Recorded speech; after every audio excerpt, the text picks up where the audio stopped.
Last episode में ranking tournament start हो गया था, इसका अनाउंसमेंट हो गया था। इसके रूल्स भी जो ली युआन था उसको उसका सिस्टम सारे के सारे बता देता है, जिसे सुनने के बाद ली युआन भी थोड़ा बहुत हैरान होता है। उसके बाद वो कहता है मुझे अपनी प्रैक्टिस को जारी रखना होगा, क्योंकि जो रैंकिंग टूर्नामेंट के टॉप पर बंदे हैं उनका सामना करना बहुत ज़्यादा मुश्किल है। इसी के बाद ही हमें उसके साथियों को दिखाया जाता है, जो कि उसको देखकर कह रहे होते हैं आखिरकार ये बंदा अभी भी प्रैक्टिस करने के बारे में कैसे सोच सकता है। तभी जो एक बंदा होता है जिसका नाम कू है, वो यहाँ पर उन सभी को बताता है तुम्हें चिंता करने की कोई भी ज़रूरत नहीं है। उसे ली युआन ने बताया था वो इस रैंकिंग के टॉप पर पहुँचना चाहता है, जिस वजह से वो कड़ी मेहनत कर रहा है। और वो जब टॉप रैंकिंग पर पहुँच जाएगा तो वो उसको सारे के सारे आंसर दे देगा।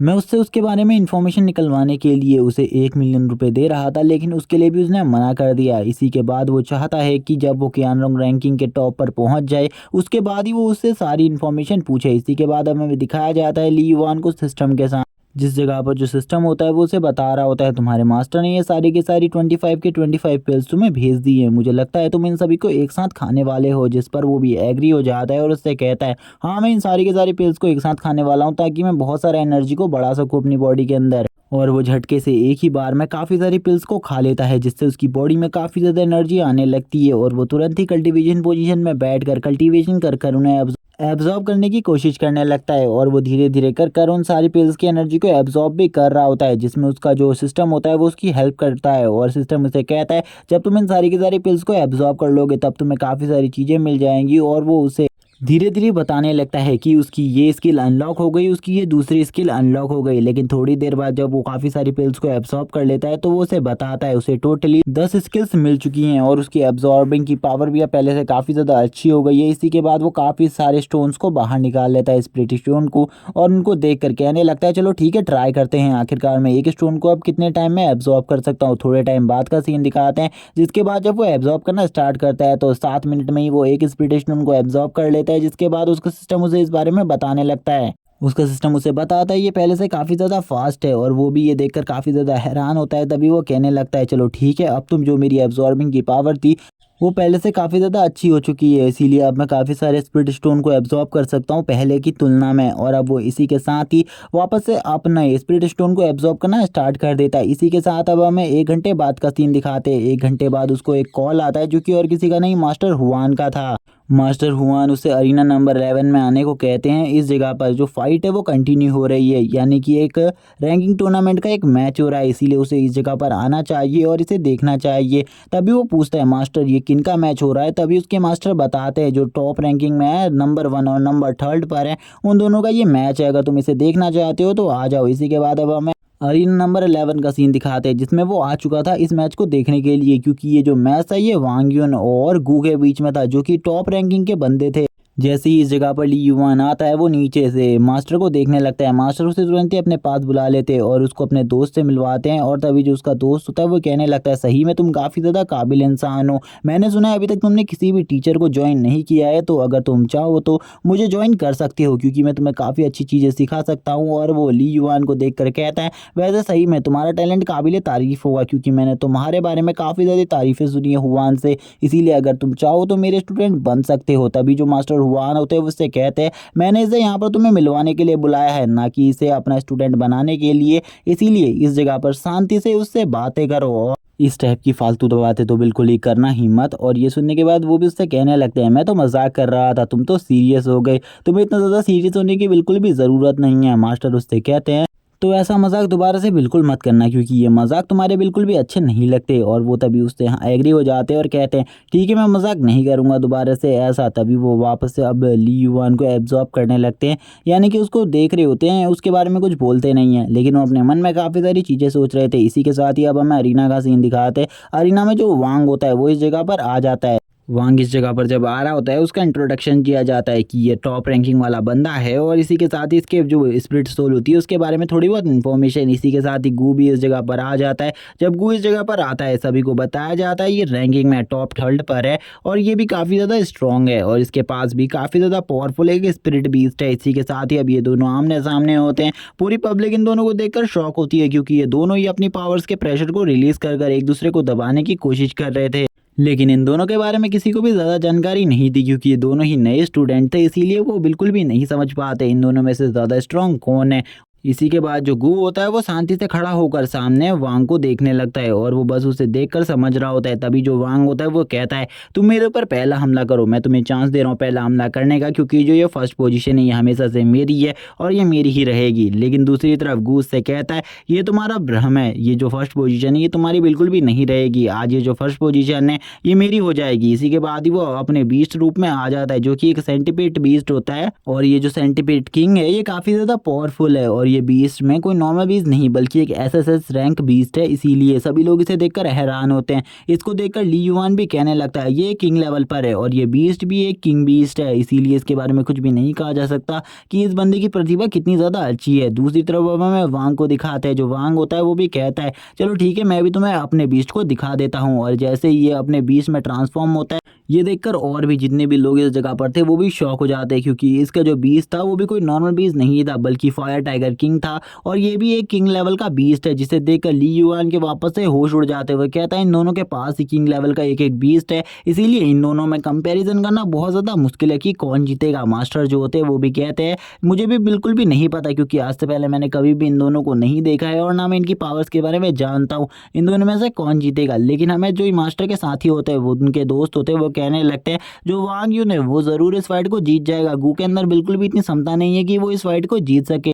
लेकिन मास्टर उसे कहते हैं तुम्हें अभी से इस फैसले को नहीं करना चाहिए, शायद से तुम बाद में इस फैसले के लिए पछताओ, क्योंकि मुझे लग रहा है जो गू है वो भी काफ़ी ज़्यादा स्ट्रॉन्ग है। लेकिन वो वांग यून का ही साइड ले रहे होते हैं और वांग यून के बारे में ही कह रहे होते हैं। वांग यून तभी कहने लगता है चलो ठीक है अगर तुमने यहाँ पर मुझे पहला अटैक करने का चांस दिया है तो मैं तुम्हें दिखाता हूँ जो मेरा पहला अटैक है वो आखिरकार कितना ज़्यादा स्ट्रॉन्ग हो सकता है। और इसी के साथ ही वो अपने बीच से एक बहुत ज़्यादा पावरफुल फायर अटैक कर देता है गू के ऊपर और ये फायर अटैक काफ़ी ज़्यादा स्ट्रॉन्ग होता है। गू इस अटैक को बिल्कुल भी डिफेंस नहीं कर पाता और डायरेक्टली इस अटैक के साथ हिट हो जाता है और अब उसके जो सेंटीपीड बीस्ट होता है उसके चारों तरफ फायर होती है। लेकिन थोड़ी देर बाद हमें दिखाते हैं वो इस फायर में भी बहुत ज़्यादा मुश्किल से बचकर बाहर निकल जाता है और अब वो वापस बोलता है चलो ठीक है मैं तुम्हें एक और मौका देता हूँ, मेरे ऊपर हमला करो और अपनी पूरी पावर से हमला करो, मैं भी देखना चाहता हूँ आखिरकार तुम्हारी जो स्ट्रेंथ है वो कितनी ज़्यादा है। बट अब तो वांग यून को गुस्सा आ जाता है जिस वजह से वो भी पूरी पावर के साथ अटैक करने के लिए आगे बढ़ता है और उससे कहता है ये तुम्हारी गलती होगी, अब तुमने जो भी किया है इसका तुम्हें किया भुगतना होगा। और इसी के साथ ही एक पावरफुल पंच उसके ऊपर कर देता है।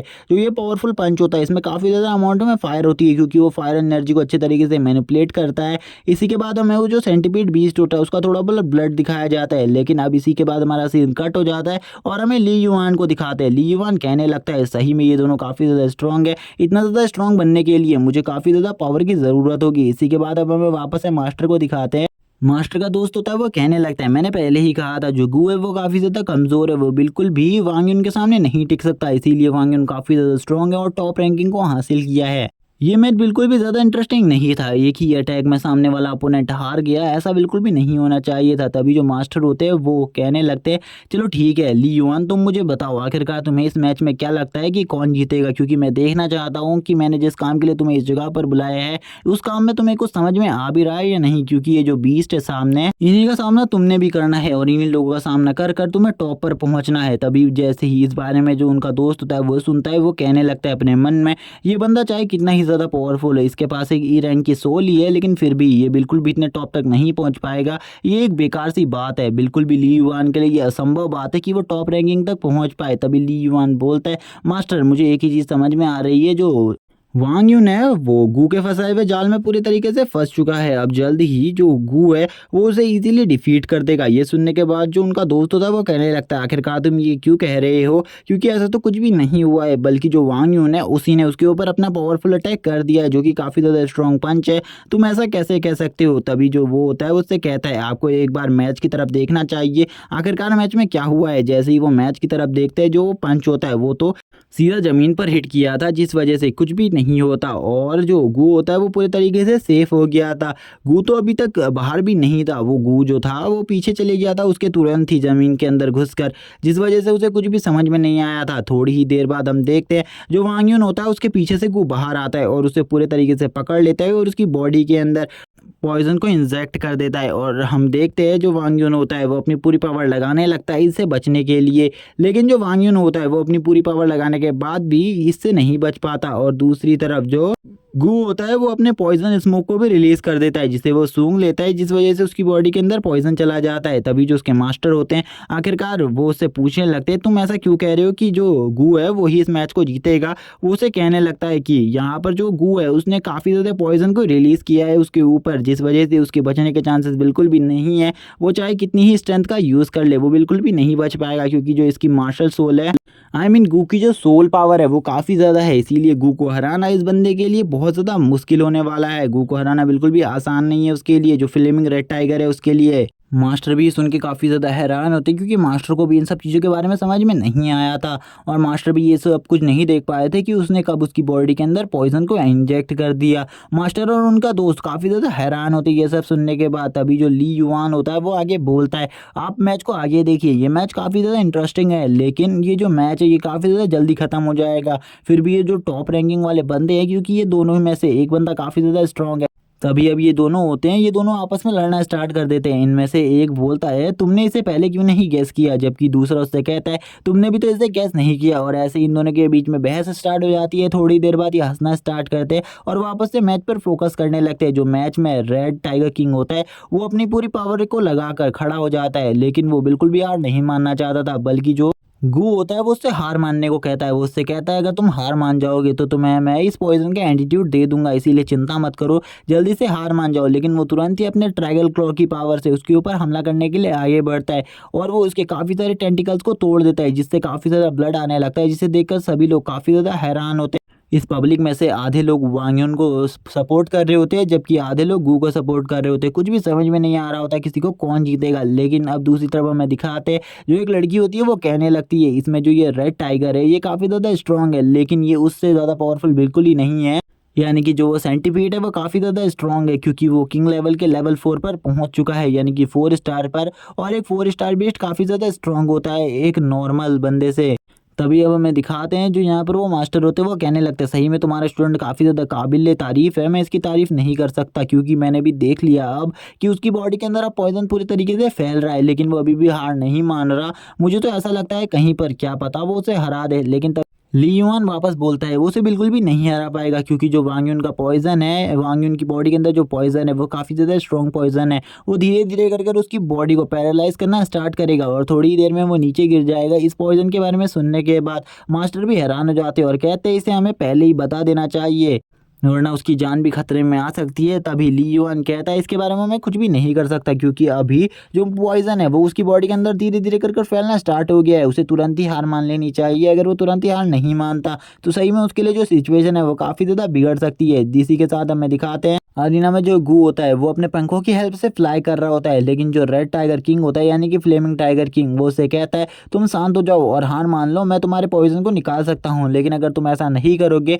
तो तुम्हारी जान को भी खतरा हो सकता है, इसीलिए तुम्हें जो भी डिसीजन लेना है जल्दी ले लो, वरना फिर तुम्हारी जान को मैं भी नहीं बचा पाऊंगा। तभी जो रेड फ्लेमिंग टाइगर किंग होता है वो एक बहुत ज़्यादा ज़ोरदार रोर को क्रिएट करता है और ये रोर काफ़ी ज़्यादा स्ट्रांग होती है, लेकिन थोड़ी देर बाद ये रोर काफ़ी ज़्यादा फीकी फीकी पड़ने लगती है। तभी वो उससे कहता है मैं बिल्कुल भी नहीं हार सकता, मैं तुमसे बिल्कुल भी नहीं हार सकता। इसी के बाद वो अपनी काफ़ी ज़्यादा अमाउंट में फायर को रिलीज़ करने लगता है और वो पॉइजन भी अब धीरे धीरे कर उसकी बॉडी में असर होने लगता है। और इसी के साथ ही सेंटीपीड किंग उसे अपनी टेल से एक ज़ोरदार स्ट्राइक लगाता है, जिस वजह से वो नीचे गिर जाते हैं और सेंटीपीड किंग बहुत ज़्यादा आसानी से इस मैच को जीत जाता है, विन कर जाता है। और अब सभी लोग सेंटीपीड किंग के बारे में ही बातें कर रहे होते हैं, उसकी एबिलिटीज़ के बारे में, लेकिन ली युआन कहता है उसकी जो एबिलिटीज़ है वो तुम्हारी सोच से भी परे हैं।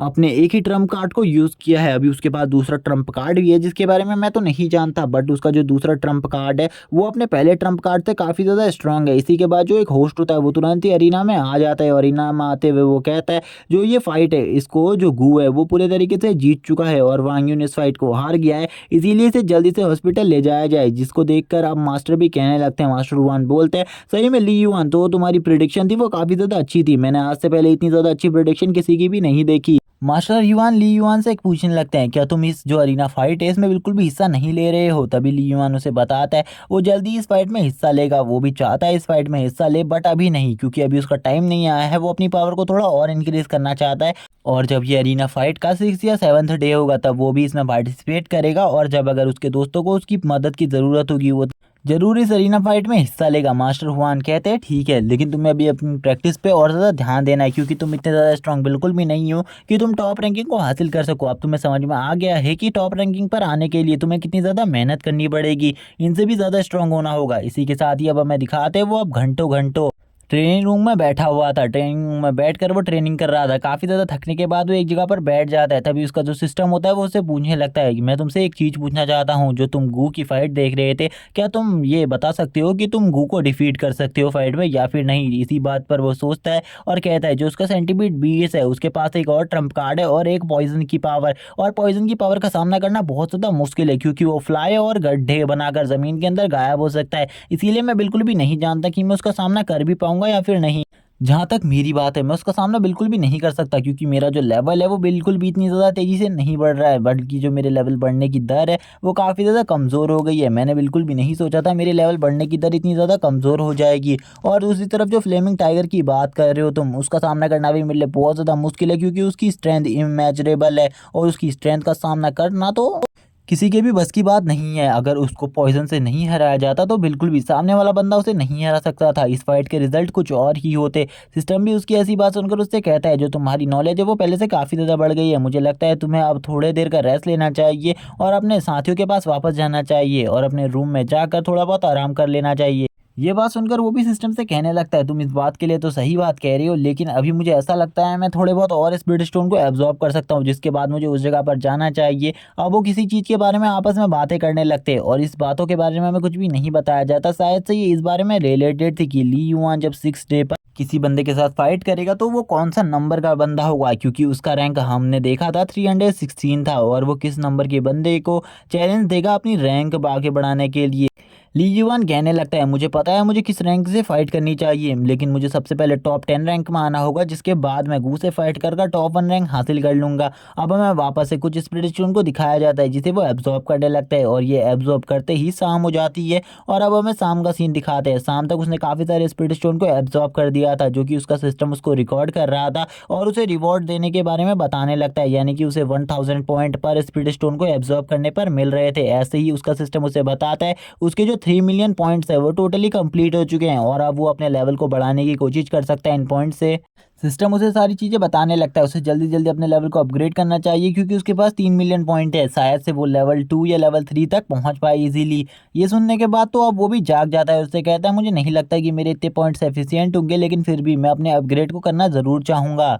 और उसके जितने भी अपग्रेड्स होते हैं वो तुरंत ही करवा लेता है। और हमें बताया जाता है जो उसका बीस्ट है वो एक एसएस रैंक के बीस्ट की पावर को अब होल्ड करता है, और अब वो भी काफ़ी ज़्यादा स्ट्रांग हो चुका है। इसी के साथ अब वो बोलता है यहाँ पर अपने सिस्टम से कि उसे ये चीज़ अपग्रेड करनी है, यानी कि उसे अपने बीस्ट क्लो आर्मर को स्ट्रॉन्ग करना है। और ये सब करने के बाद भी जो उसका बीच का लेवल होता है वो 2 स्टार ही रहता है, वो बिल्कुल भी नहीं बढ़ता है, जिसके बारे में जब उसका सिस्टम उसे बताता है वो काफ़ी ज़्यादा अफसोस में रहता है। वो कहता है बिल्कुल भी मेरे लेवल तो बिल्कुल भी नहीं बढ़ रहा, मुझे क्या करना चाहिए अपने लेवल को और ज़्यादा तेज़ी से बढ़ाने के लिए। मैं बिल्कुल भी अपने लेवल को तेज़ी से नहीं बढ़ा पा रहा हूँ, जबकि मैंने उतनी सारी पिल्स खाई है और इतने ज़्यादा स्पीड स्टोन को एब्जॉर्ब किया है। उसके बाद भी जो मेरी एटॉमिक एनर्जी है वो तो काफ़ी ज़्यादा बढ़ रही है, बट लेवल जो है वो काफ़ी लंबे टाइम से नहीं बढ़ा। मुझे लेवल को और ज़्यादा बढ़ाने की ज़रूरत है। वो अपनी आई टेक्निक पे भी काफ़ी सारे पैसों को खर्च करता है। हमें बताया जाता है अब उसके पास 1.5 मिलियन रुपीज़ ही बचे, यानी कि पॉइंट्स ही बचे हैं, इसीलिए अब वो इन पॉइंट्स को खर्च नहीं करना चाहता। इनसे वो कुछ स्किल्स को बाय करेगा आगे चल के, जो स्किल उसकी आगे चलकर हेल्प कर पाए, वो ऐसी स्किल्स को बाय करेगा। वो नीचे बैठा हुआ होता है और नीचे बैठ कर कहता है चलो ठीक है, वैसे भी मैंने जितनी पावर्स को बढ़ाना था आज के लिए मैंने उतनी पावर्स को बढ़ा लिया है, अब मुझे अपने रूममेट्स के पास जाकर देखना चाहिए,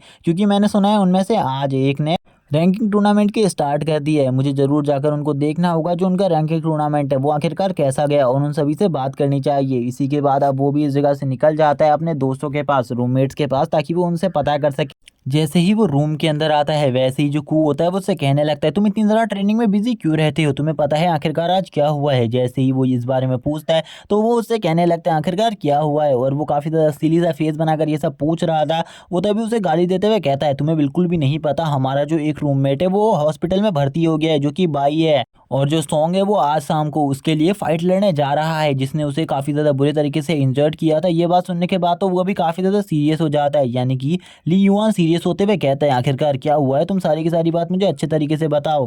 ये बात सुनने के बाद जो कू होता है वो उससे कहता है आज यहाँ पर मैंने जैसा कि तुम्हें बताया था बाई का एक मैच था, बाई उस मैच को बहुत ज़्यादा इजीली जीत गया था। उसके बाद एक और बंदे ने उसको यहाँ पर चैलेंज दिया कि उसे उसके साथ मैच करना होगा, इसीलिए उसे दूसरा मैच करना पड़ा, लेकिन ये तो रूल्स के खिलाफ है कहने लगता है। लेकिन तभी जो कू होता है वो उससे कहता है तुम मेरी बात को मत काटो और मेरी बात को ध्यान से सुनो। वो मैच कुछ और चीज़ नहीं बल्कि एक साजिश थी उसको बहुत ज़्यादा बुरे तरीके से हराने की, उसको बहुत ज़्यादा नुकसान पहुंचाने की। इसीलिए जब उसने उस मैच को लड़ा तो वो काफ़ी ज़्यादा बुरे तरीके से इंजर्ड कर दिया, सामने वाले बंदे ने उसे बहुत ज़्यादा बुरे तरीके से मारा। और ये देखकर सॉन्ग को काफ़ी ज़्यादा गुस्सा आ गया, इसीलिए जो सॉन्ग है उसने फाइट को अनाउंस कर दिया। उसने कहा मैं शाम को तुमसे फाइट करूंगा और ये जो फाइट है ये एरिया 7 में होने वाली है। और ये इन सब चीज़ों के पीछे एक बहुत बड़ी गैंग का हाथ है जिसके बारे में मैं तुम्हें बिल्कुल भी नहीं बता सकता। तुम्हें 2 दिन हो चुके हैं इधर से गायब हुए, इसीलिए तुम्हें इन सब चीज़ों के बारे में नहीं पता होगा। और ली जुआन को अभी समझ में आता है, वो 2 दिन से ट्रेनिंग हॉल में बैठा हुआ था और वो ट्रेनिंग कर रहा था।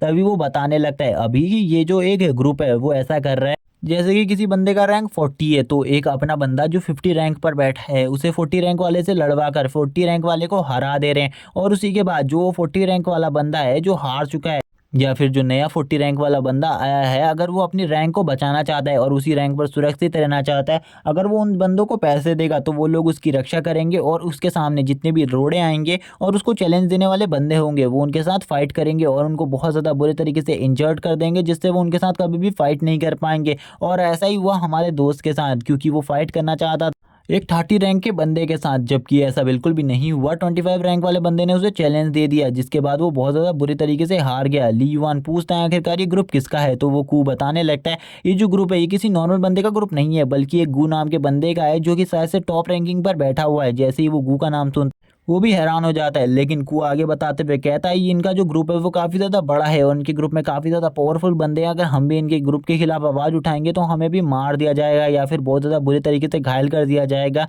लेकिन जो ली युआन होता है वो उससे पूछता है क्या तुम मुझे इस ग्रुप के बारे में काफ़ी सारी इन्फॉर्मेशन दे सकते हो, तो वो उसे सारी इन्फॉर्मेशन देते हुए कहता है इनके ग्रुप में टोटली 35 से 40 बंदे हैं और अगर इनके ग्रुप को तुम पैसे देते हो तो ये तुम्हारे लिए कुछ भी करने को तैयार है। ये तुम्हारे लिए किसी भी बंदे को हरा सकते हैं, किसी भी बंदे को डिफीट कर सकते हैं। अभी अभी थोड़े ही टाइम पहले गू टॉप रैंकिंग को हासिल कर चुका है, इसीलिए वो ये सब कुछ कर रहा है। टॉप रैंकिंग पर आने के बाद उसके भाव काफ़ी ज़्यादा बढ़ चुके हैं और वो पहले से काफ़ी ज़्यादा ईगो में आ गया है, इसीलिए वो ये सब कुछ कर रहा है। वो किसी को भी कुछ नहीं समझ रहा।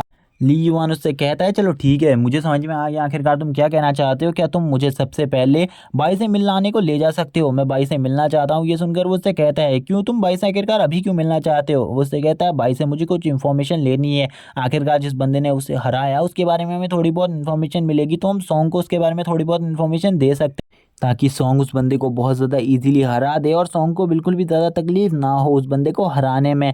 ये सुनने के बाद तो वो भी हैरान हो जाता है, वो उससे कहने लगता है हाँ तुम इस बारे में तो सही कह रहे हो लेकिन हम अभी उस जगह पर नहीं जा सकते क्योंकि वो अभी मूव वन एकेडमी के अस्पताल में है और अस्पताल में जाना शायद से हम लोगों के लिए ठीक नहीं होगा। लेकिन जो ली युआन होता है वो उससे कहता है मैं मास्टर से बात कर लूँगा, तुम्हें बिल्कुल भी चिंता करने की ज़रूरत नहीं है, बस तुम मुझे उस जगह पर लेकर जाओ और मुझे उन सभी बंदों की लिस्ट दो जो कि उनके टीम में ज्वाइन है। और वो तुरंत ही उन सभी बंदों की लिस्ट उसे निकाल कर दे देता है और वो जैसे ही उन सभी बंदों के नाम पढ़ने लगता है वो काफ़ी ज़्यादा हैरान होता है क्योंकि इसमें काफ़ी सारे बंदे होते हैं और उसे काफ़ी ज़्यादा गुस्सा आ रहा होता है गू को देखकर। वो गुस्से कहता है चलो ठीक है कुछ दिनों बाद जब मैं अरीना में पार्टिसिपेट करूँगा तो सबसे पहले मैं तुम्हें ही चैलेंज करना चाहता हूँ, लेकिन मैं ऐसा नहीं कर सकता। मुझे ऐसा लगता है कि मैं लगभग 16 दिनों में 11वें दिन तो तुम्हें चैलेंज कर ही सकता हूँ। ये सुनने के बाद अब तो जो कू होता है वो उससे कहने लगता है मुझे ऐसा लगता है जो तुम हो वो शीर्ष पर पहुंचना चाहते हो यानी कि टॉप पर, तुम्हारे लिए भी ये सब कुछ काफ़ी ज़्यादा मुश्किल होगा, ये सभी लोग काफ़ी ज़्यादा बाधाएं लाएंगे तुम्हारे लिए, इसीलिए तुम्हें भी सतर्क रहना होगा।